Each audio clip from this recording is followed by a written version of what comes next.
Michael looked across the table at Jennifer, surrounded by wedding invitations and seating charts. Everything was nearly perfect for their big day in 3 weeks.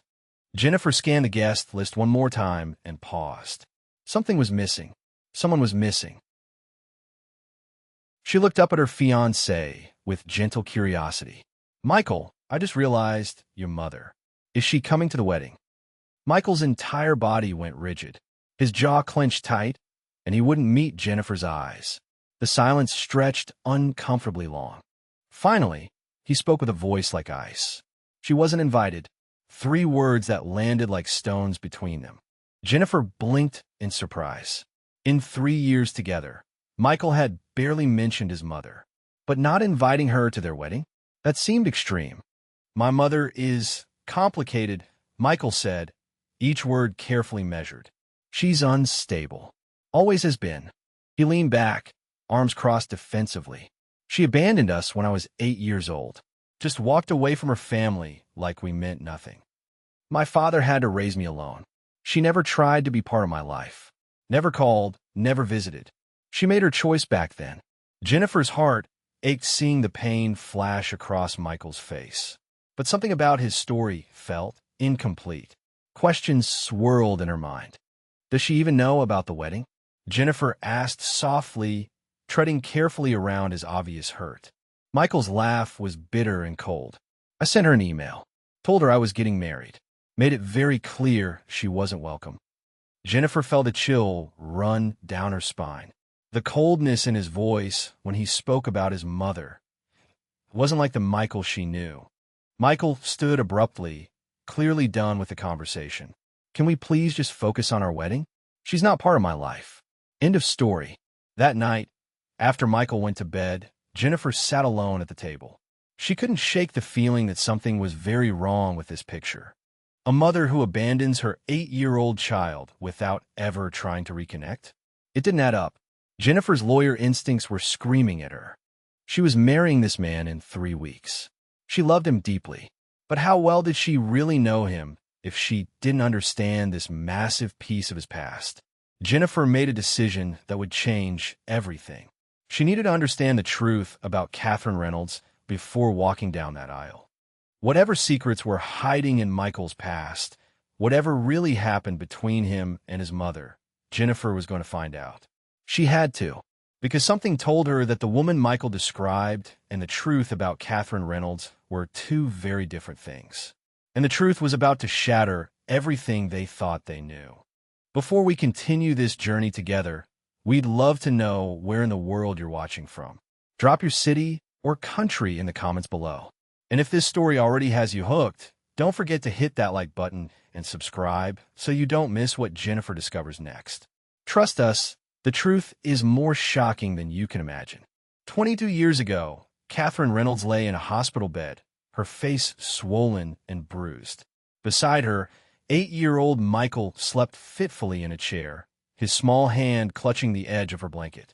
She watched him sleep, memorizing every detail of his face, knowing what impossible choice was coming. The doctors had patched up her broken ribs and a gash above her eye, but they couldn't fix what was truly broken. Her marriage had become a nightmare, and her son was caught in the middle of it. The social worker, Ms. Patricia Chun, sat beside Catherine's bed the next morning after Michael had been taken to get breakfast. Her face was kind, but her eyes held the weight of terrible truths she'd seen too many times. "Mrs. Reynolds, we need to talk about your options," she said softly, glancing at the file that documented years of emergency room visits, each one with Catherine's injuries carefully photographed and recorded. "You've been documenting the abuse for 3 years now. That's smart. But documentation alone won't keep you safe." Catherine's voice cracked as she whispered, "I want to leave him. I want to take Michael and disappear. But Richard has connections everywhere. He has money for lawyers I could never afford. He's never touched Michael, never even raised his voice to him. Every judge will see a successful businessman and father versus a woman with no job, no savings, no support system." Her hands trembled as she continued, "If I try to fight him for custody and lose, he could take Michael somewhere I'd never find them. He's threatened that before." Miss Chin's eyes glistened with unshed tears. She'd been doing this job for 15 years, and moments like these never got easier. Catherine, I'm going to tell you something that breaks my heart to say. Sometimes the safest choice for a child is for the abused parent to leave without them. Richard has never hurt Michael. His abuse is focused entirely on you. If you stay, there's a very real chance he'll eventually kill you, and Michael will witness it or find her body. She paused, letting that sink in. But if you leave and let Richard have custody, Michael stays physically safe. Richard won't have you as a target anymore. Catherine's sobs shook her entire body. The social worker was asking her to choose between her own survival and her son's emotional well-being. To walk away from the child she'd given birth to, nursed, raised, loved with every fiber of her being. How can I abandon my baby? He'll think I don't love him. He'll grow up believing his mother didn't want him. The words came out broken, each one a knife to her own heart. But even as she said it, Catherine knew the horrible truth. Stay might mean Michael would grow up without a mother at all, or worse, in a home where violence was normal. Miss Chin wiped her own eyes before speaking again. I've seen women in your exact situation fight for custody. Richard has the resources to drag it through courts for years. He'll paint you as unstable, use your lack of employment against you, maybe even claim you're an unfit mother. And Catherine, I've seen men like him disappear with their children when they think they're about to lose. At least if you make an agreement now, you can negotiate terms. You can ensure that when Michael turns 18, he has the right to find you if he wants to. Catherine held a small photo of Michael that she kept in her wallet, taken just a month ago at his school play. He was grinning, missing a front tooth, so proud of his costume. That beautiful, innocent smile. If I leave, will you make sure someone checks on him? That he's really okay? Her voice was barely audible. Miss Chin nodded. I'll personally make sure there are regular wellness checks. And Catherine, for what it's worth, what you're considering, it's the most loving thing a mother can do. You're choosing his safety over your own heart. Back in the present day, Jennifer drove to the neighborhood where Michael had grown up. She'd told Michael she was meeting a colleague for lunch, but instead she was on a mission to find the truth. The street was lined with modest homes, well-kept lawns, and mature oak trees. This was where Catherine had lived, where she'd raised Michael for 8 years before everything fell apart. Jennifer had prepared a cover story, telling herself it was necessary to get people to open up. She would pose as a journalist, writing a human interest piece about the community. Jennifer knocked on several doors before finding someone who remembered the Reynolds family. Mrs. Dorothy Miller, a woman in her 70s with kind eyes and silver hair, invited Jennifer onto her porch. "Oh, I remember the Reynolds family," Mrs. Miller said, settling into her rocking chair. "That was such a sad situation. Catherine Reynolds was one of the sweetest women you'd ever meet. Always helping neighbors, baking cookies for the kids on the block. And that little boy of hers, Michael, she adored him. You could see it in everything she did." Jennifer felt a chill run down her spine as Mrs. Miller continued. When Catherine left, it shocked everyone on this street. It made no sense at all. That woman loved her boy more than her own life. I remember telling my husband, something's not right here. Catherine would never just abandon Michael like that. But Richard, he told everyone she'd had some kind of breakdown, that she was mentally unstable, and it wasn't safe for her to be around Michael anymore. Most people believed him because, well, he seemed like such a devoted father after she left. But I never bought it. A mother's love like that doesn't just disappear overnight. The next morning, Jennifer found herself standing in front of St. Matthew's Church, the same church Michael had mentioned attending as a child. If anyone might know the truth about Catherine Reynolds, it would be the pastor who'd been there during those difficult years. Jennifer had called ahead, requesting a meeting under the pretense of seeking spiritual guidance before her wedding. Pastor David had warmly agreed to see her. The church was modest but well-maintained, with stained glass windows that caught the morning sunlight and cast colorful patterns across the lawn. Pastor David greeted Jennifer in his office, a cozy space filled with theological books and family photos. He was a gentle-looking man in his 60s with kind eyes that crinkled when he smiled.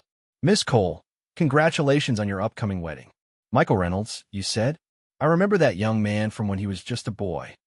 Jennifer noticed something shift in his expression when he said Michael's name, a flicker of sadness that he quickly masked. She decided to be direct.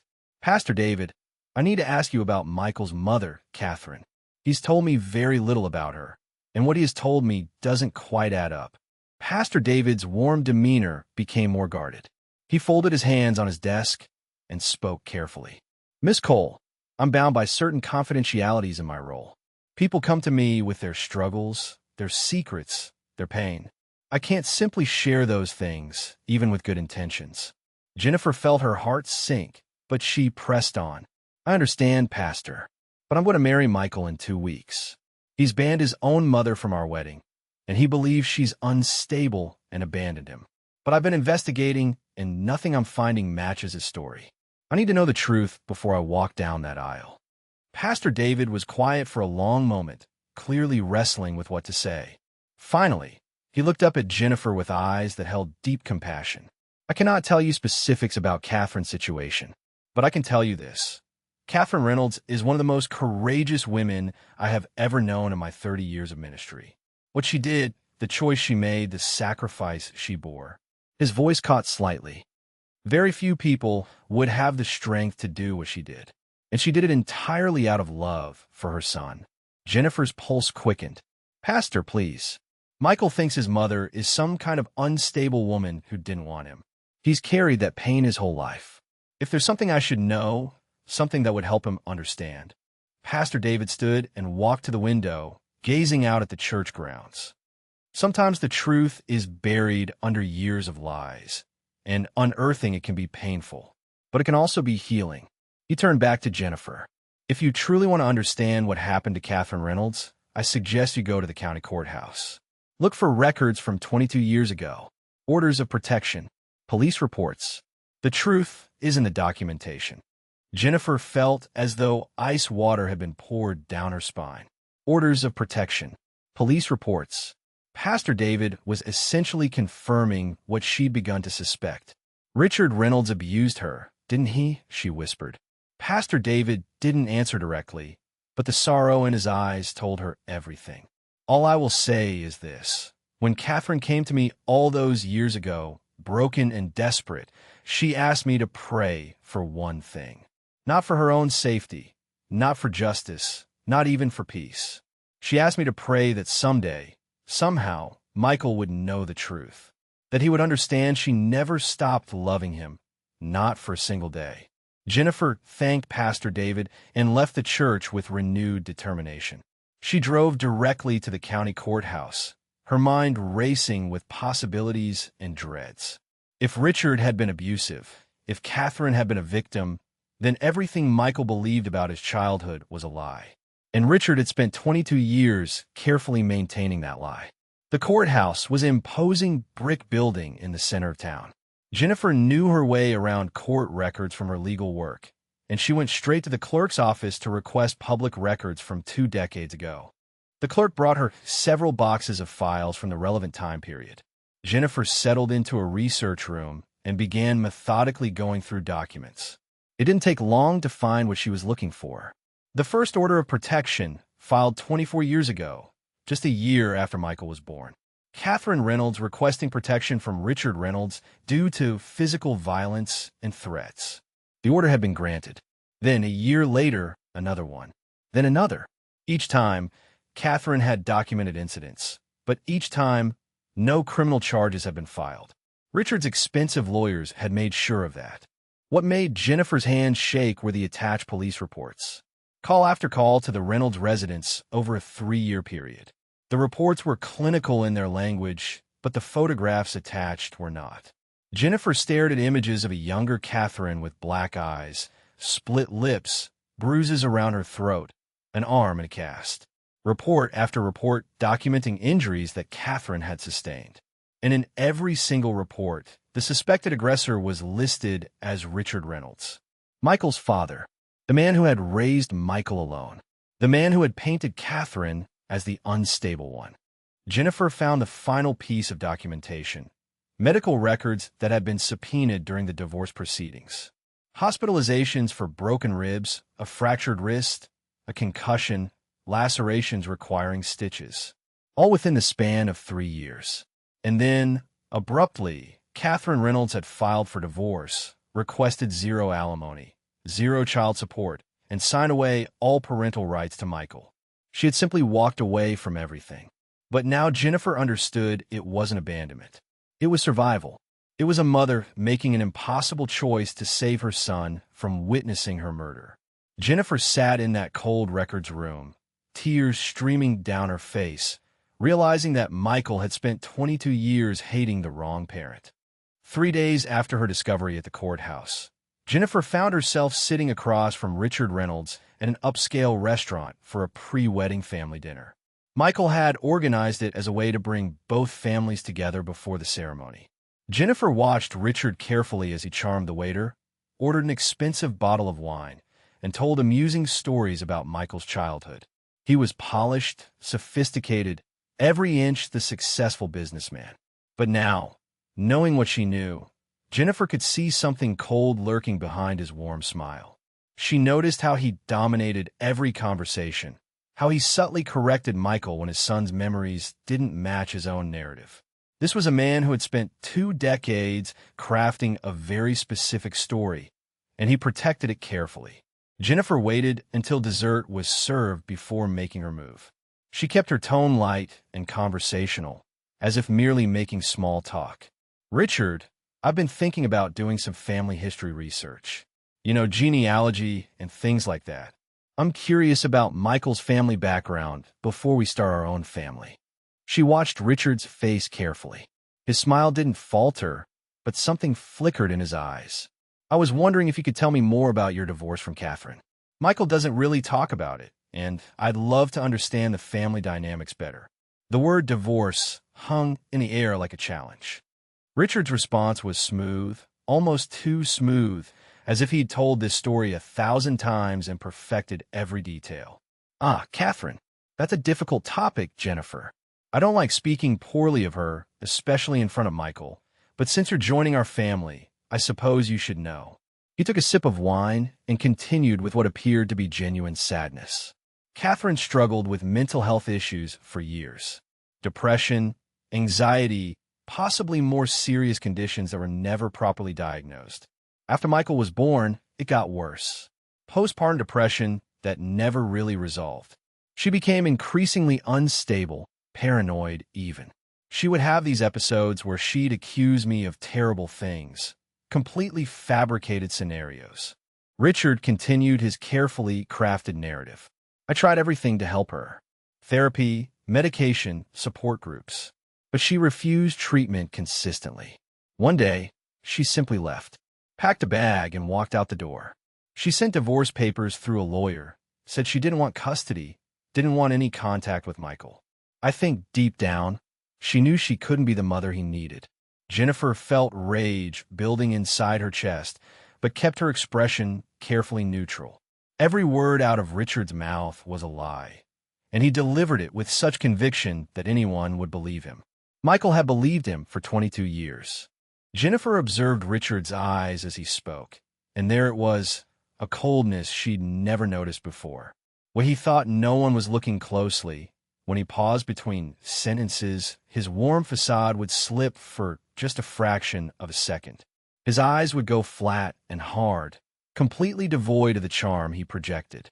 It sent a chill down Jennifer's spine. This was the real Richard Reynolds, the man Catherine had lived with in terror, the man who had brutalized her and then spent decades rewriting history. Helen, Jennifer's mother, had been watching the entire exchange, and Jennifer could see the discomfort growing on her face. After dinner, as they walked toward the parking lot, Helen pulled Jennifer aside while Michael said goodbye to his father. "Jennifer, honey," Helen said quietly, her voice tight with worry. "There's something about that man that gives me the chills. I don't know how to explain it, but I've met men like him before. The way he controls every story, the way he talks about his ex-wife with that false sympathy. Please be careful around him. There's something deeply wrong there." Helen's maternal instinct had picked up on exactly what Jennifer had discovered through documentation. Richard Reynolds was dangerous, and he'd been hiding in plain sight for decades. Jennifer sat in her car after the dinner, her hands gripping the steering wheel. She'd made a decision. She needed to find Catherine Reynolds and hear the truth directly from her before confronting Michael with any of this. Through public records, Jennifer had discovered that Catherine worked as a cashier at a Savamart grocery store about 40 minutes outside of town. She lived in a modest apartment complex nearby.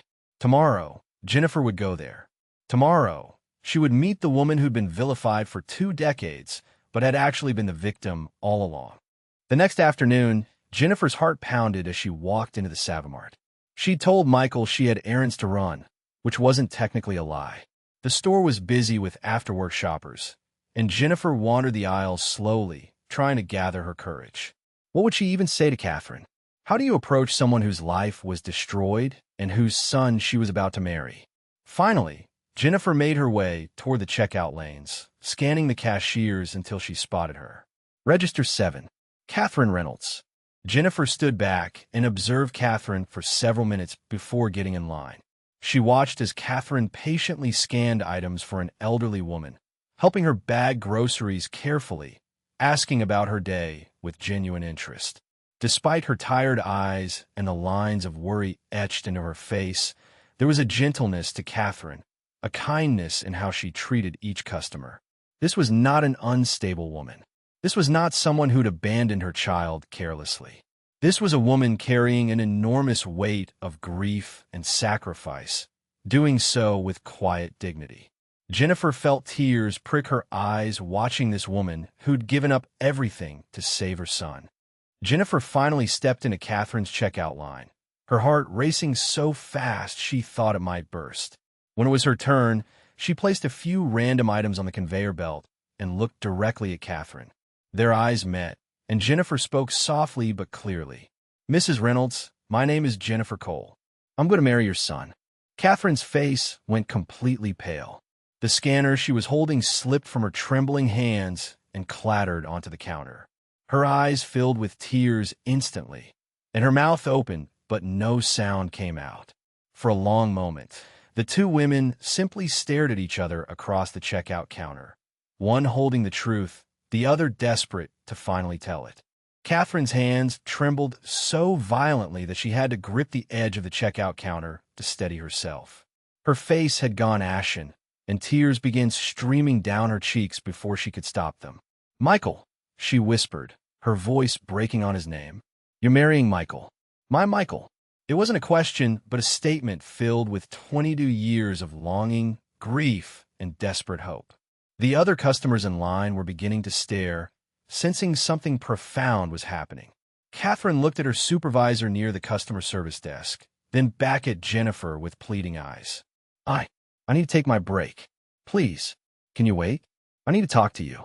Catherine spoke quickly to her supervisor, explaining there was a family emergency, and asked for her 15-minute break early. Her supervisor, seeing Catherine's distress, immediately agreed. Catherine removed her work vest with shaking hands and motioned for Jennifer to follow her. They walked through the store, past the bakery section, and out a side door to a small employee break area behind the building. It was just a concrete pad with a few plastic chairs and an overflowing ashtray, but it was private. Catherine turned to face Jennifer, her eyes searching the younger woman's face desperately, as if looking for traces of her son and the person he'd chosen to marry. "Is he okay?" Catherine's first words came out in a rush. "Is Michael okay? Is he healthy? Is he happy?" The questions tumbled out desperately, a mother starved for any information about her child. Jennifer felt her own eyes fill with tears watching this woman's immediate concern for the son who didn't even know the truth about her. "He's okay," Jennifer said softly. "He's a lawyer. He's successful, healthy. He's a good man, Catherine. But he doesn't know the truth about what happened between you and Richard." Catherine's face crumpled, and she covered her mouth with both hands, sobs shaking her shoulders. Jennifer reached into her purse and pulled out copies of the documents she'd found at the courthouse. "Catherine, I need you to understand something first. I know what Richard did to you. I found the police reports, the protection orders, the medical records. I know you didn't abandon Michael. I know you were forced to make an impossible choice to save him." Catherine's eyes went wide with shock. She looked at the papers Jennifer was holding, then back at Jennifer's face. "You know," she whispered, "but how?" "Richard made sure no one would ever believe me. He spent 22 years convincing everyone, including Michael, that I was crazy and unstable." Catherine sank into one of the plastic chairs, her entire body shaking with sobs. 22 years of held-in pain, guilt, and grief came pouring out. "I left my baby," she cried. "I left my beautiful little boy because I knew if I stayed, Richard would eventually kill me and Michael would witness it. Or worse, Richard would start hurting him too once he got older and try to protect me. I couldn't let that happen. I couldn't." Her words were broken by gasps for air. "Every single day, for 22 years, I've wondered if I made the right choice. I've prayed that Michael was safe, that he was happy, that somehow he'd understand someday." Catherine wiped her eyes and looked directly at Jennifer with devastating honesty. "The social worker told me it was the most loving thing I could do, walk away to keep him safe. But Michael doesn't know that. He thinks I abandoned him because I didn't care. He thinks I'm unstable and dangerous. Richard made sure of that." Her voice dropped to barely a whisper. "I got the email about the wedding. Michael made it very clear I wasn't welcome. And I understood. How could he want me there when he believes I threw him away like garbage?" The pain in Catherine's voice was almost unbearable to hear. Jennifer took Catherine's hands in hers. "Catherine, I need to show Michael the truth. All of it. The police reports, the medical records, everything. But I think it will mean more coming from you directly. Do you have anything from those years? Diaries, letters, anything that could help him understand?" Catherine's eyes widened. "You do that? You'd risk your relationship with Michael to tell him the truth about his father?" Jennifer nodded firmly. "Richard is a dangerous, manipulative abuser who's been gaslighting Michael for 2 decades. Michael deserves to know who his mother really is. And yes, I have everything you saved." Catherine stood up with sudden urgency. "Wait here. Please, just wait." She hurried back into the store, leaving Jennifer alone in the break area. 5 minutes later, she returned carrying a small, worn backpack. With trembling hands, Catherine unzipped it and pulled out a weathered cardboard box. "I've kept this hidden for 22 years. I was terrified Richard would find it and destroy it." She opened the box carefully, reverently. Inside were dozens of letters, all sealed and addressed to Michael Reynolds. "I wrote him a letter every year on his birthday. I never sent them because I was afraid Richard would intercept them and use them against me. Or worse, twist them to hurt Michael more." Catherine also pulled out several journals filled with her handwriting, documenting every incident of abuse with dates, times, and details. There were photographs, too, pictures of Catherine and Michael from before everything fell apart, showing a smiling mother and a happy little boy. Photos of birthday parties, Christmas mornings, everyday moments of love and joy. "I documented everything," Catherine explained. "Every time Richard hurt me, I wrote it down. I took pictures when I could. I saved medical bills, recorded his threats when I got brave enough. I knew that someday, if Michael ever wanted to know the truth, I needed proof. Because Richard's word would always be believed over mine." Jennifer looked through the box with tears streaming down her face. Here was the evidence of a mother's enduring love, carefully preserved through 2 decades of separation and pain. Letters that said, "My dearest Michael, today you turn 9, and I wonder if you still love dinosaurs like you did when you were small. And my sweet boy, you're 18 today. I pray you're happy and safe. I pray you know that leaving you was the hardest thing I've ever done." Jennifer closed the box carefully and looked at Catherine. "I'm going to show this to Michael. All of it. He needs to know what you sacrificed for him. He needs to know that you never stopped loving him, not for a single day." Catherine nodded, tears falling freely, her hands gripping Jennifer's as if holding on to hope itself. "Will you tell him I'd give anything to see him again? That I'd understand if he never wants to speak to me, but if he does, I'll be waiting?" Jennifer drove home with Catherine's box of letters and journals sitting on the passenger seat beside her. The weight of what she was carrying felt immense. Not the physical weight, but the emotional burden of 22 years of a mother's love, carefully preserved and hidden away. Every stoplight, every turn, Jennifer's mind raced with how she would tell Michael. How do you shatter someone's entire understanding of their life? How do you reveal that the parent they've hated was actually their protector and the parent they've trusted was actually their abuser? Jennifer's hands gripped the steering wheel tightly as tears streamed down her face. When Jennifer arrived home, she sat in her parked car for 20 minutes, holding one of the photographs Catherine had given her. It showed Catherine and 8-year-old Michael at his birthday party, both wearing party hats and laughing. Catherine's arms were wrapped protectively around her son, and the love in her eyes was unmistakable. This was taken just months before everything fell apart. Jennifer thought about Michael's face when he talked about his mother, the pain, the anger, the sense of abandonment. All of it based on lies. She took several deep breaths, said a prayer for strength and wisdom, and finally went inside. Michael was already home, working on his laptop in the living room. "Hey, babe, how were your errands?" he asked casually, not looking up from his screen. Jennifer didn't answer immediately. Instead, she carefully placed Catherine's box on the coffee table and sat down on the couch. The silence made Michael finally look up. When he saw the serious expression on Jennifer's face and the old cardboard box, his smile faded. "Yen? What's wrong? What is that?" Jennifer took a deep breath, knowing that the next words out of her mouth would change everything between them forever. "Michael, I need you to listen to me very carefully. What I'm about to tell you is going to be incredibly difficult to hear, but I need you to trust me." Jennifer's voice was steady despite the emotion churning inside her. "I've been investigating your mother's past. I know you told me she was unstable and abandoned you. But Michael, that's not what happened. Not even close." Michael's face hardened immediately. "Jennifer, I asked you not to dig into this. My mother is not someone I want to discuss, especially not right before our wedding." But Jennifer pressed on. "Your father lied to you, Michael. About everything." Michael stood up abruptly, his face flushing with anger. "Stop. Right now. I don't know what you think you've found, but you didn't know my mother. You didn't live through what I lived through. She left us. She chose to walk away. My father raised me alone, and he did the best he could after she destroyed our family." The words came out heated and defensive, years of pain and programmed beliefs rising to the surface. Jennifer remained calm, though her heart was breaking for him.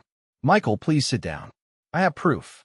I have police reports, medical records, court documents. Your father abused your mother for years. Severely. She didn't abandon you. She was forced to leave to save your life." Michael's face went pale. "That's insane. My father would never." But Jennifer was already pulling out the documents. She spread them across the coffee table methodically. Police reports with photographs attached, protection orders, medical records documenting broken bones and hospitalizations. "Look at the dates, Michael. Look at the names. Richard Reynolds as the aggressor in every single police report. Catherine Reynolds as the victim. This went on for 3 years after you were born." Michael stared at the documents as if they were written in a foreign language his brain refused to translate. His hands began to tremble as he picked up one of the police reports. The photograph attached to the report showed a younger Catherine with severe facial bruising, a black eye, and stitches above her eyebrow. The date stamp showed it was taken 23 years ago, just a year after Michael was born. Michael's hands shook so violently he almost dropped the photo. "No, this can't be real. My dad said she was mentally ill. He said she made up stories about him. He said." His voice trailed off as he looked at more documents, each one building an undeniable pattern. Jennifer watched his face as the carefully constructed reality he'd lived in for 22 years began to crumble. Jennifer then pulled out the letters, dozens of them, one for each year. "Your mother wrote to you every birthday, Michael. Every single year for 22 years. She never sent them because she was afraid your father would intercept them and use them to hurt you more. But she never stopped loving you. Not for one day." She handed him the letter marked for his 9th birthday. Michael opened it with trembling hands and began to read. His mother's handwriting, words of love and longing, apologizing for leaving, but explaining she did it to keep him safe. By the 3rd paragraph, tears were streaming down Michael's face. Michael read letter after letter, each one a window into his mother's heart. Her fears, her grief, her endless love for the son she'd been forced to leave behind. He read her journals, documenting the abuse, the threats Richard made, the impossible choice she'd faced. "She left to save me," Michael whispered, his voice breaking. "She sacrificed everything to keep me safe from him. And I sent her an email telling her she wasn't welcome at my wedding. I told her she meant nothing to me." He collapsed onto the floor, surrounded by letters, sobbing like a child. 22 years of misdirected anger, pain, and grief poured out of him. Through his tears, Michael picked up one of the old photographs, himself at age 7, sitting on Catherine's lap, both of them smiling at the camera. He remembered that day now. He remembered his mother's laugh, the way she always smelled like vanilla, how she would sing to him at night. Memories he'd buried under years of his father's lies began surfacing. "She used to protect me," Michael said quietly, more to himself than to Jennifer. "When my dad would get angry, she would send me to my room. She'd take the brunt of whatever was coming. I thought she was just being dramatic, but she was shielding me." Jennifer knelt beside him, tears streaming down her own face. "She loved you more than her own life, Michael. She still does." Jennifer sat in her car for a long time after leaving Catherine, the box of evidence beside her. She knew what had to happen next, but the weight of it felt enormous. She pulled out her phone and made 2 crucial calls. First, to Michael. "Honey, I need you to come home early today. There's something incredibly important we need to discuss before the wedding. Please, just trust me on this." Her voice was steady but serious enough that Michael agreed immediately, sensing this wasn't a casual request. Then she called Pastor David. "Pastor, I'm going to show Michael the truth about his mother today. He's going to need spiritual support. Can you come to our apartment in about an hour?" Pastor David's voice filled with emotion. "I've been praying for this moment for 22 years. I'll be there." When Michael arrived home an hour later, he found Jennifer standing in the living room with a weathered cardboard box on the coffee table. Her face was serious, almost grave, and she'd clearly been crying. "Jen, what's going on? You're scaring me." "What is that?" He gestured to the box, noting how old and worn it looked. Jennifer took a deep breath, steadying herself for what was about to happen. "Michael, I need you to sit down. What I'm about to show you is going to change everything you think you know about your childhood, about your parents, about your whole life. But I need you to trust me and look at the evidence before you react. Can you do that?" Michael's confusion deepened, but he sat on the couch, his eyes fixed on the mysterious box. Jennifer sat beside him, her hands trembling slightly as she spoke. "Michael, I've been investigating your mother. I know you told me she was unstable and abandoned you, but everything your father told you was a lie. Catherine didn't abandon you. She was forced to leave to save your life." Michael's face immediately hardened with anger and defensiveness. "Jennifer, I asked you not to dig into this. You don't understand. My mother," but Jennifer cut him off gently but firmly. "Michael, you need to see the evidence. Please, just look at what I found, and then if you still think your father was telling the truth, we can talk about it." She opened the box and pulled out the first police report, placing it in Michael's hands. Michael stared at the police report as if the words were written in a language he couldn't comprehend. "What is this?" His voice was tight, defensive. Jennifer pointed to the key sections. "It's a police report from 23 years ago. Domestic disturbance call at your family's address. The victim is listed as Catherine Reynolds. The aggressor is listed as Richard Reynolds, your father. Look at the date, Michael. You were just a baby." Michael's hands began to shake slightly as he read, but his face still showed disbelief, the walls of denial not yet fully breached. "This could be fake. My dad said my mom made up stories, that she was paranoid." Jennifer was already pulling out another document, then another. "There are dozens of them, Michael. Police reports spanning 3 years. All with the same names. All with the same pattern." Then Jennifer pulled out the photographs, crime scene photos attached to the police reports. Michael's breath caught in his throat as he stared at images of a young Catherine with severe facial bruising, black eyes, split lips, one photo showing her arm in a cast. "No," he whispered, his voice breaking. No, this can't be real. My dad wouldn't. He never. But even as he said it, his hands were shaking violently, his eyes unable to look away from the evidence. Jennifer pulled out medical records next, documenting broken ribs, fractured wrist, concussion, lacerations requiring stitches. Hospital admission forms with Catherine's name and Richard Reynolds listed as the person who brought her in, with notes from doctors expressing concern about the pattern of injuries.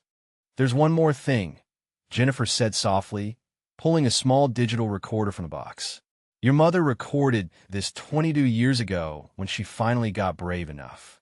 She was building a case, documenting everything, hoping it would be enough to protect both of you." She pressed play. For a moment, there was just static. Then a man's voice came through, cold, menacing, filled with rage. "You think you can leave me, Catherine? Try it. Just try it and see what happens. I'll make sure you never see Michael again. I have lawyers. I have money. I have connections. You have nothing. And if you try to fight me, if you try to take my son away from me, I swear to God, I'll make you disappear. Do you understand me? I'll kill you, and no one will ever find your body." Michael's face went completely white. The voice on the recording was unmistakable. It was his father, Richard Reynolds, the man who had raised him, who had played the devoted single parent, who had consoled him every time he felt the ache of his mother's abandonment. That same voice, cold and vicious, threatening to murder Catherine. That's Dad," Michael whispered, his voice barely audible. His hand was shaking so badly now that he nearly dropped the recorder. "That's my father's voice. He threatened to kill her. He threatened to make her disappear if she tried to leave with me."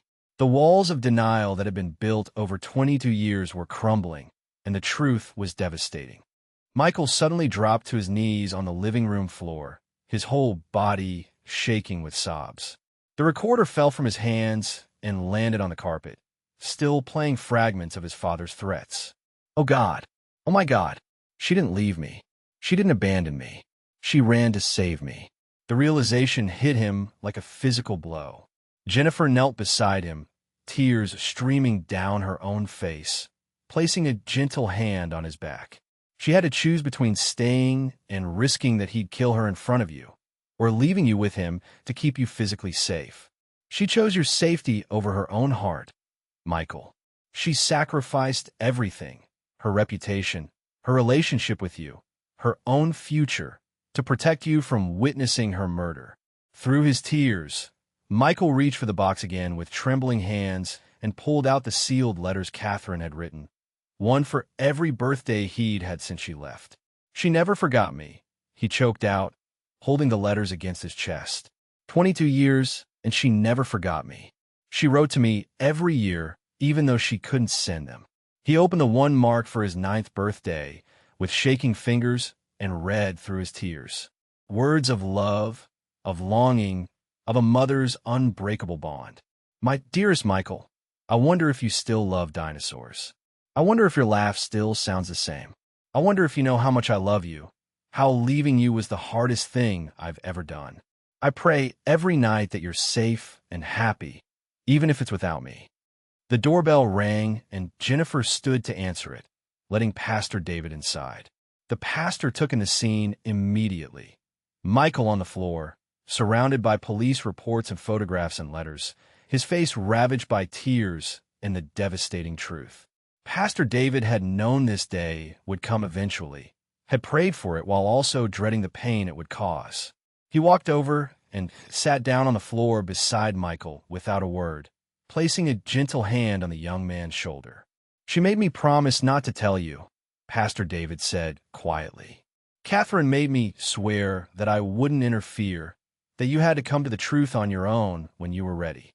She didn't want to force you to choose between believing her or your father. But Michael, you need to know, your mother is one of the most faithful, courageous women I've ever known. What she did, leaving you to save you, that was love in its purest form." Michael sat on the floor in complete shock, unable to move or speak for several minutes.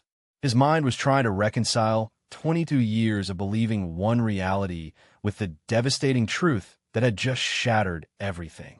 Pastor David and Jennifer remained quiet, giving him space to process. Finally, with trembling hands, Michael reached for Catherine's journals, the ones where she documented every incident of abuse with meticulous detail. He opened the first one and began reading. Entry after entry describing Richard's violence, his threats, his control. But interspersed with the horror were notes about Michael, what he'd done that day, how she protected him from seeing or hearing the abuse, how much she loved him. The journals painted a picture of a woman living in terror, but fighting desperately to keep her son safe and innocent. Then Michael turned to the letters, dozens of them, one for each birthday he'd had since Catherine left. Each envelope was sealed and addressed to him, stamps already affixed but never mailed. He opened them one by one, reading through tears that blurred the ink. The letter for his 9th birthday talked about how she remembered his laugh and wondered if he still loved dinosaurs. The one for his 13th birthday asked if he'd made the basketball team he'd been practicing for. The letter for his 16th birthday hoped he was learning to drive safely and that he had a good friend around him. Every single letter was filled with a mother's love and desperate longing, with prayers for his safety and happiness, with apologies for leaving and explanations that she'd done it to protect him. These weren't the words of an unstable woman who'd abandoned her child. These were the words of a heartbroken mother who'd sacrificed everything. Pastor David leaned forward, his voice gentle but clear. "Michael, I need to tell you something. Your mother came to see me about 8 years ago, not long after you turned 18 and refused her attempt to reconnect. She was completely broken, son. She sat in my office and cried for an hour, asking me what she'd done wrong, wondering if leaving you had been a mistake after all. But even in her darkest moment, she wasn't angry at you. She said, 'He doesn't know the truth. How can I blame him for believing the only parent he's ever known?' She asked me to pray for one thing and one thing only, that someday, somehow, you would learn what really happened. That you would understand she never stopped loving you, not for a single day." The pastor's own eyes were wet with tears. "I've been praying that prayer with her for 8 years, Michael. And today, God answered it." As Michael listened to Pastor David, fragmented memories from his childhood began surfacing, memories he'd buried or reinterpreted based on his father's lies. He picked up one of the old photographs showing himself at age 6 with Catherine at a park. Suddenly, he remembered that day with crystal clarity. His mother had been singing to him, pushing him on the swings, laughing with pure joy. But he also remembered that when they got home, his father had been angry about something. His mother had quickly told Michael to go to his room and play with his toys, her voice urgent but trying to sound casual. He'd gone upstairs and put on his headphones like she'd suggested. Now he understood. She'd been protecting him from witnessing his father's rage. She'd always been protecting him. Another memory hit Michael like a physical blow. The last day he'd seen his mother. He'd woken up to find her packing a small bag, tears streaming silently down her face. She knelt down to his 8-year-old eye level and hugged him so tightly he could barely breathe. "I love you more than anything in this world," she'd whispered over and over, her voice breaking. "I love you more than my own life. Never forget that, Michael. Never forget." At the time, he thought she was being overdramatic. His father had later told him she was being manipulative, trying to make him feel guilty. But now Michael understood with devastating clarity. She wasn't being dramatic. She was saying goodbye to the person she loved most in the world. She was memorizing the feel of holding him because she knew it might be the last time. She was telling him the truth, and he'd spent 22 years not believing it. Michael felt like he was drowning in a mixture of emotions, devastating grief for what had been stolen from him, burning rage at his father for the lies and manipulation, and crushing guilt for the way he'd treated his mother. "I spent 22 years hating her," he said, his voice hollow. "I hated the wrong person. All that anger, all that pain, all those years of feeling abandoned. I directed it at the one person who sacrificed everything to save me." He looked at Pastor David with anguish. "And I aimed it at Dad, the person who actually destroyed our family. I thanked him for raising me alone. I told him he was a hero for dealing with my unstable mother. Oh God, what have I done? The weight of realizing he'd spent more than 2 decades being manipulated, being turned into a weapon against his own mother, was almost too much to bear. Jennifer knelt beside Michael and spoke gently, carefully. "Michael, I think you should go see your mother. She needs to know that you understand now, that you know the truth." She watched his face carefully, seeing the war of emotions playing out. Michael shook his head slowly, his voice barely a whisper. "I can't. Not yet. I need time to process this. I need to figure out how to even face her after what I've done, after how I treated her." His hand was shaking as he picked up another letter. "How do I look her in the eyes after I sent her that email telling her she wasn't welcome at my wedding? After I told her she meant nothing to me? I destroyed her all over again, Jennifer, and she didn't deserve any of it." Michael's voice cracked with fear and self-recrimination. What if she can't forgive me?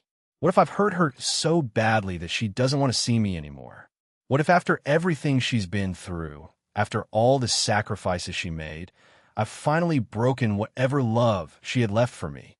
The questions tumbled out, each one revealing the depth of his fear. He'd spent his entire adult life believing his mother didn't care about him, and now he was terrified that his own actions might have actually made that belief come true. Does she still even care about me after how I've treated her? After 22 years of me hating her, after I rejected her when she tried to reach out, after that horrible email? Jennifer's eyes filled with fresh tears as she reached back into Catherine's box. She pulled out the most recent journal, the one Catherine was still writing in, and opened it to an entry from just 1 week ago. "Michael, your mother kept journaling all these years. This is what she wrote last week." Jennifer's voice trembled as she read aloud. "Another year passing. Michael will be 31 soon. I saw his photo on his law firm's website. He looks so much like my father. He looks happy and successful. I pray every single day that he's found peace and joy, even if it's without me in his life. I pray that he's surrounded by people who love him well. I pray that someday he might understand why I left, but if he never does, I still thank God that he's alive and thriving. Even without me, even hating me, he's safe, and that's all that matters." Michael took the journal from Jennifer's hands with trembling fingers and read the entry himself, then read it again and again. His mother had written this just 1 week ago. After 22 years of separation, after he'd rejected her attempt at reconciliation, after he'd sent that cruel email about the wedding, she was still praying for his happiness, still putting his well-being above her own pain, still loving him unconditionally despite everything. "She still cares," Michael whispered, his voice breaking completely. "After everything I've done to her, everything I've said, she's still praying for me to be happy even without her." He pressed the journal to his chest and sobbed, finally understanding the depth and purity of his mother's love. A love that had endured abuse, separation, rejection, and decades of lies. A love that had never wavered, never stopped, never given up, even when it seemed there was no hope left. The next morning, Michael woke with absolute clarity and determination. After a sleepless night spent reading his mother's letters and journals, crying over every word of love she'd written, he knew what he had to do. He couldn't waste another moment. His mother had been waiting and hoping for 22 years. She deserved to know the truth immediately, that he understood now, that he loved her, that he was sorry. When Jennifer found him already dressed and pacing nervously, he said with trembling but resolute voice, "I need to see her today. Right now. I can't let another day go by with her thinking I still hate her." Jennifer smiled through tears and grabbed her keys. "Then let's go get your mother." Jennifer had learned Catherine's schedule during their previous meeting at the grocery store. Catherine worked the morning shift at Savamart and would finish at 1 o'clock that afternoon. The drive felt interminable to Michael. He sat in the passenger seat, rehearsing what he would say, his leg bouncing nervously, his hands alternating between gripping his knees and running through his hair. Every version of the speech he practiced felt inadequate. How do you apologize for 22 years of hatred? How do you thank someone for sacrificing everything when you didn't even know about the sacrifice until yesterday? What if she can't forgive me? Michael asked quietly. What if I've hurt her too badly? Jennifer reached over and squeezed his hand. Michael, that woman has prayed every single day for 22 years that you'd learn the truth. She's not going to turn away from you now. They arrived at the Savamart parking lot at 12:30, giving them 30 minutes before Catherine's shift would end. Michael couldn't bring himself to go inside the store. This moment was too private, too monumental to happen in front of customers and coworkers. So they parked with a clear view of the employee exit on the side of the building and waited. Michael's eyes never left that door. Every time it opened, his breath would catch, his body would tense, then deflate when it wasn't her. The minutes crawled by with agonizing slowness. Jennifer sat beside him in supportive silence, understanding there were no words that could ease the storm of emotions he was feeling. All they could do was wait. At 1:05 in the afternoon, the employee door finally opened and Catherine stepped out. She'd changed from her work uniform into simple jeans and a worn cardigan, her purse slung over her shoulder, her movements showing the weariness of someone who'd been on her feet for hours. She walked slowly toward the employee parking section, digging through her purse for her car keys, completely unaware that her entire world was about to change. Michael's hand was already on the car door handle, but he seemed frozen, unable to make his body move. "Go to her," Jennifer whispered gently. "Go to your mother, Michael." Those words broke through his paralysis. Michael opened the door and stepped out onto the pavement, his legs unsteady beneath him. Catherine was walking toward her car, still searching through her purse, oblivious to the fact that her son was standing 50 feet away watching her. Michael stood frozen for a moment, just taking her in. The way she walked, the slope of her tired shoulders, the gray in her hair that hadn't been there when he was 8. This was the woman who'd sacrificed everything for him. This was the woman he'd spent 22 years wrongly hating. This was his mother. Michael forced his feet to move, walking across the parking lot toward her. Each step felt monumental, closing not just physical distance, but decades of pain and lies. His heart hammered so violently he thought it might burst through his chest. When Michael was about 20 feet away, Catherine looked up from her purse. Her eyes met his, and she froze completely, utterly, absolutely still, as if her body had forgotten how to move. For a long, suspended moment, she just stared at him with an expression of complete disbelief, as if she were seeing a ghost or a dream that would disappear if she blinked. Then recognition flooded her face, and the color drained away completely, leaving her pale as paper. Her keys slipped from her trembling fingers and clattered onto the pavement. Her mouth opened, but no sound came out. Her eyes filled with tears that spilled over instantly, running down her cheeks. Mother and son stood frozen, staring at each other across 20 feet of parking lot pavement, 22 years of separation hanging in the air between them. Michael's voice came out broken and choked with emotion, but in the quiet parking lot, every word carried clearly to Catherine's ears.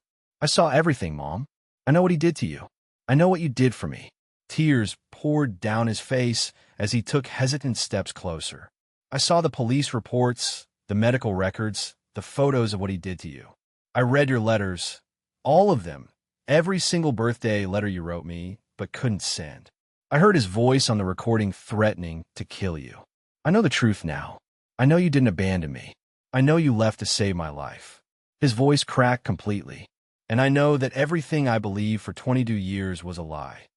Catherine began to cry silently, her whole body shaking with sobs, but she still couldn't speak, couldn't move, as if she were afraid this moment would shatter if she did anything to disturb it.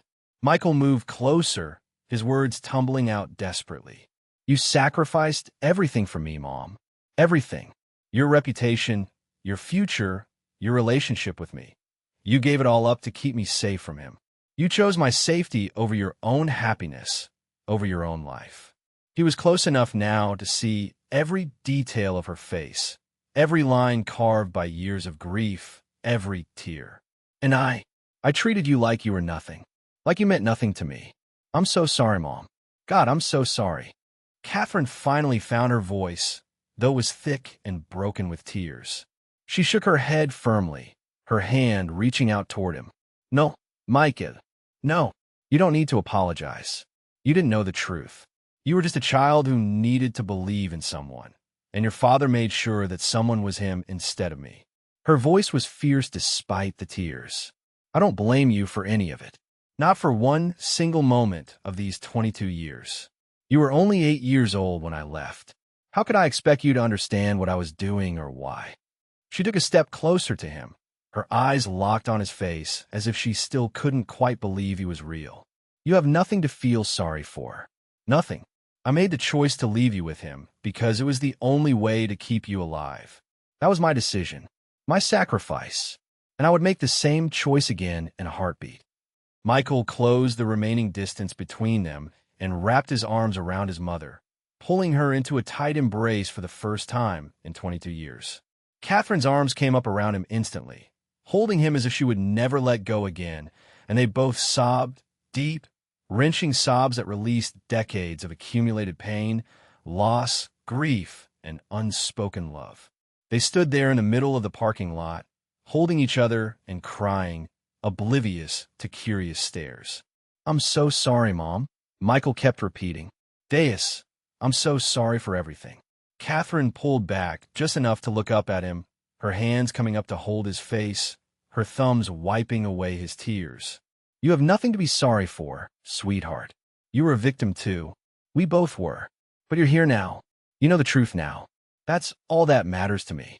Michael's voice trembled as he asked, "Mom, I know I don't have any right to ask this after everything, but would you come to my wedding? Please. I need you there." Catherine's face crumpled with overwhelming emotion, and she could barely speak through her tears. "Yes. Oh God, yes. Of course I'll come. I wouldn't miss it for anything in the world." They embraced again, both crying with joy now, a mother and son finally reunited after 22 years of separation built on lies. The truth had set them free, and they were finally home. 2 days before the wedding, Michael confronted his father at the Riverside Cafe, with Jennifer and Pastor David as witnesses. He placed a folder of evidence on the table: police reports, medical records, protection orders, photographs of Catherine's injuries, her journals, and the audio recording of Richard threatening to kill her. When Richard tried to deny everything, tried to claim Catherine had been mentally unstable and lying, Michael played the recording. Richard's own voice filled the air, cold and menacing, threatening to murder Catherine if she tried to leave with Michael. The color drained from Richard's face as his lies were exposed in front of witnesses. When he tried to justify his actions, tried to blame Catherine, Michael cut him off coldly. Richard finally stopped pretending, and the mask fell away completely, revealing the cold, calculating abuser that Catherine had lived with in terror for years. Michael stood up and placed a restraining order on the table in front of his father.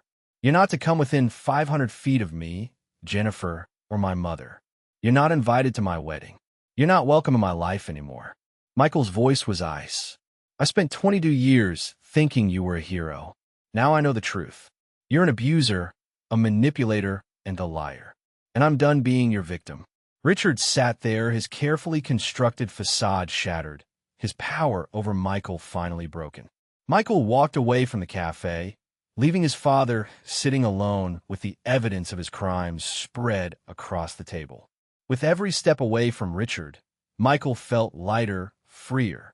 The man who controlled his reality for so long had no power anymore. The lies were over. The truth had set Michael free, and he was ready to start his new life. On the wedding day, Michael stood at the altar of St. Matthew's Church, his heart full of emotions he never imagined feeling. The church was decorated beautifully with white roses and lit candles, sunlight streaming through the stained glass windows, creating patterns of colored light across the pews. Pastor David stood ready to officiate the ceremony that would unite Michael and Jennifer. Friends and family filled the seats, many of them people who'd known Michael his entire life and believed the story about his unstable mother who'd abandoned him. They were about to learn the truth. Michael's eyes kept drifting to the front row on his side of the church, where a space had been carefully reserved, a space that represented 22 years of absence, but would soon be filled with the presence he'd been missing his entire adult life. As the organist prepared to begin the processional music, Catherine Reynolds entered the church discreetly through a side entrance. She wore a simple but beautiful dress that Jennifer had helped her choose, modest, elegant, appropriate for a mother of the groom. Some of the guests noticed her entrance and began whispering to each other in confusion. A few of the older attendees recognized her face from decades ago and looked shocked. "Isn't that Michael's mother? I thought she abandoned the family years ago." The whispers spread through the pews like ripples in water. Catherine stood uncertainly near the back, overwhelmed by being in a room full of people who likely believed terrible things about her, but determined to be there for her son on his wedding day as he'd asked. She was trembling slightly, clutching a small handkerchief in her hands. Before the processional music could begin, before the bridesmaids could enter, Michael raised his hand to pause everything. He stepped forward slightly from the altar and spoke in a clear, strong voice that carried through the entire church. "Before we begin this ceremony, I need to say something important. I need everyone here to understand something." The whispers quieted immediately as all eyes turned to Michael. Some guests looked confused, others curious, a few concerned. Michael's voice was steady despite the emotion he felt. "Many of you in this room know stories about my mother. You've heard that she was unstable, that she abandoned our family when I was 8 years old, that she was a bad mother who walked away from her responsibilities." He paused, letting those words hang in the air. "I'm here to tell you that every single one of those stories was a lie." Michael's eyes found his mother, standing in the back, tears already streaming down her face. "My mother didn't abandon me. She didn't leave because she was unstable or because she didn't love me. She left because she was a victim of severe domestic violence, and leaving was the only way to save my life and hers. For 3 years, my father abused her brutally.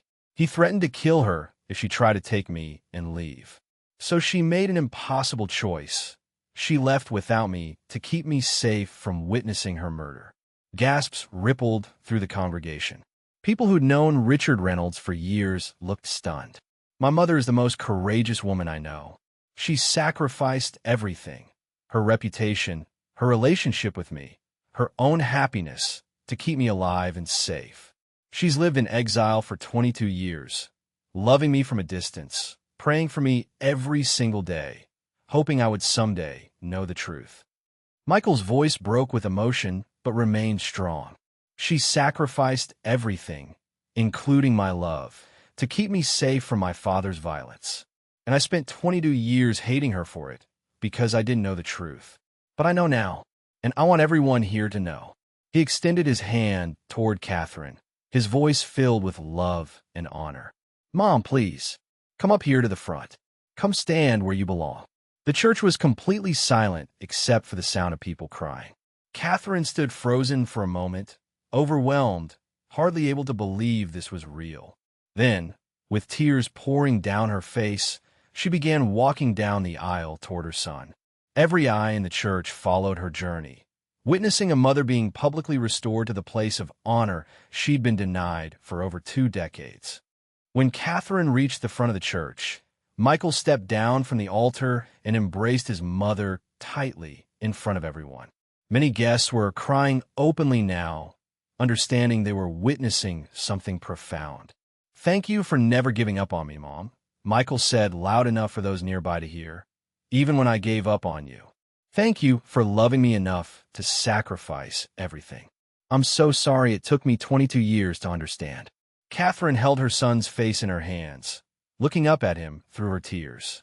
"You have nothing to be sorry for, sweetheart. You're here now. You know the truth now. That's all I ever prayed for." Michael guided his mother to the front pew, the seat of honor traditionally reserved for the mother of the groom, the seat she'd earned through unimaginable sacrifice and 22 years of unwavering love from a distance.